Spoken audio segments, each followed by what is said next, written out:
નમસ્કાર દર્શક મિત્રો, G9 ગુજરાતી ન્યૂઝમાં આપનું સ્વાગત છે। ગારિયાધારના મોટી વાવડી ગામ ખાતે સૌની યોજના હેઠળ પાણી આપવા બાબતે મામલતદારને આવેદનપત્ર પાઠવીને રજૂઆત કરાઈ। ઉનાળો શરૂ થતાની સાથે જ ગારિયાધાર તાલુકામાં પાણીની વિકટ પરિસ્થિતિ હોય છે, ત્યારે સરકાર દ્વારા સૌની યોજના હેઠળ નર્મદાનું પાણી મળી રહે તેના માટે કરોડો રૂપિયાનો ખર્ચ કરવામાં આવ્યો હોવા છતાં પાણીની પારાયણ ઊભી જોવા મળી રહી છે। લોકોનું કહેવું છે કે છેલ્લા મહિનાથી પાણી શરૂ હોવા છતાં રાહ જોવાનું કહેવામાં આવી રહ્યું છે।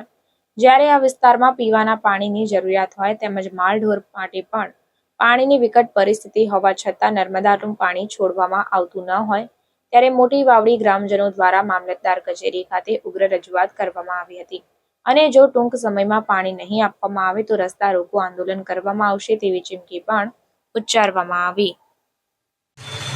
જે આપનું નામ? મારું નામ ગોહિલ રાજેન્દ્રસિંહ ભોજુભા, મોટી વાવડીનો રહેવાસી છું। અમારે અત્યારે સૌની યોજનાનું પાણી જે ઉપરના બધા ગામડામાં જો ભરાઈ ગયું હોય તો અમારા ગામને પાણીથી હાવ વંચિત છે। હું વાવડી ગૌશાળાનો ટ્રસ્ટી છું। ગૌશાળાની અંદર અત્યારે પીવાના પાણીનો બહુ પ્રશ્ન છે અને પહેલી વખત જ્યારે પાણી આપેલું એટલે ખેડૂતોએ કે લાલચમાં આવીને કે ભાઈ પાણી આપશે એટલે એ બિચારે પિયત કરેલા છે। એ બધાને અત્યારે છેલ્લા પાણ હાટું થઈને એના પિયત ફૂંકાય છે। જો પાણી નહીં આપે તો છેલ્લા પિયતોમાં પણ મોટી નુકસાની પડશે। એટલે અમે મોટી વાવડી ગામ વતી આવેદનપત્ર દેવા મામલતદાર સાહેબને આવ્યા છીએ।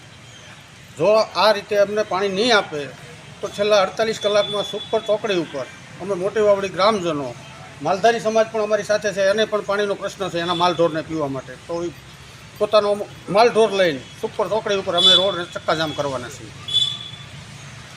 જે આપનું નામ? મારું નામ રાજ્યગુરુ દીદુ અનિલભાઈ, ગામ મોટી વાવડી, તાલુકો ગારિયાધાર।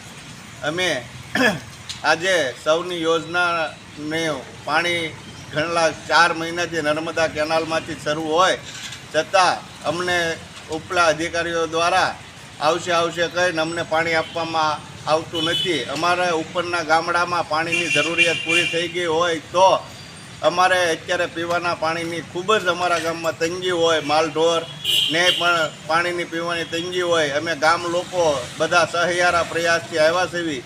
છેલ્લા 48 કલાકમાં અમને પાણી નહીં આપે તો અમે સુપર ચોકડી ઉપર રસ્તા રોકો આંદોલન કરીશું અને રસ્તો બંધ કરીશું।